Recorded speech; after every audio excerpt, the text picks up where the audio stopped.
खाना काबा के बिल्कुल सामने क्लॉक टावर के ऊपर मौजूद चांद के अंदर कमरा किसका है और ये कमरा किसके लिए बनाया गया? दुनिया का सबसे बड़ा राज जानिए। सऊदी अरब में बैतुल्लाह शरीफ के ऐन सामने निहायत ही खूबसूरत इमारत जिसका नाम मक्का क्लॉक टावर है। इस क्लॉक टावर से मुताल्लिक अक्सर सवालात जहन में उभरते हैं। क्लॉक टावर पर मौजूद चांद के अंदर एक कमरा भी है। इस बुलंदोबाला क्लॉक टावर का इफ्तिताह 2013 में हुआ था और इस वक्त ये दुनिया की तीसरी बुलंद तरीन इमारत थी। इस टावर की बुलंदी 607 मीटर यानी 1991 फुट है और इसकी चोटी पर सुनहरे रंग का खूबसूरत हिलाल पहली तारीख का चांद बनाया गया है, जो इस कदर बड़ा है कि बहुत से फासले से भी इसे देखा जा सकता है। अगरचे बहुत से लोग इस क्लॉक टावर से मुताल्लिक बहुत सी मालूमात रखते हैं, लेकिन इसकी एक ऐसी चीज है जिसके बारे में यकीनन किसी को मालूम नहीं।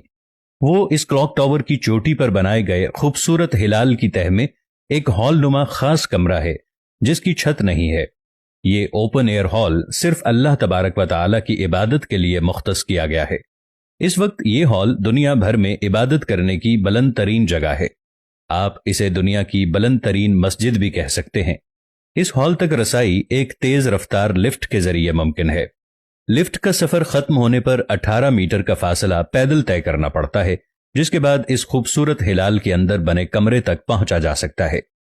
इस कमरे की छत न होने के बायस इसमें आसमान साफ नजर आता है और अगर यहां से नीचे देखें तो बाकी इमारतों के साथ साथ खाना काबा भी दिखाई देता है।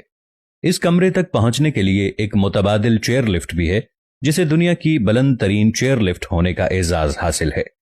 इस टावर के तमाम अतराफ में नस्ब किए गए घड़ियाल साइज में इस कदर बड़े हैं कि इसमें से हर एक 43 मीटर जगह का घेराव करता है और इन घड़ियालों की हर एक सुई का वजन 1.5 मैट्रिक टन है।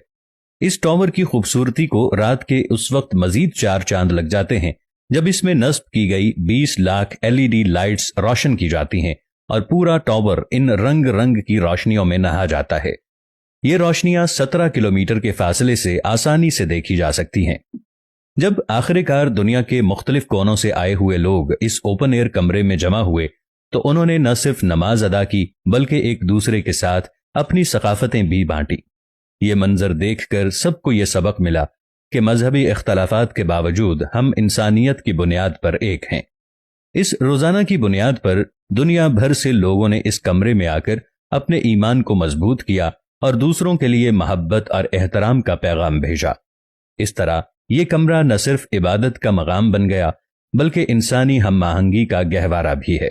अल्लाह तबारक व तआला से ये दुआ है कि ऐ मेरे पाक परवरदिगार, हमें अपने घर की जियारत नसीब फरमा, हमें हजरत मोहम्मद मुस्तफ़ा सल्लल्लाहु अलैहि वसल्लम का रोज़ा मुबारक देखने की सआदत नसीब फरमा मेरे पाक अल्लाह, और हमें ये सआदत भी नसीब फरमा कि हम क्लॉक टावर पर हिलाल के अंदर बने ओपन एयर कमरे में नमाज अदा कर सकें।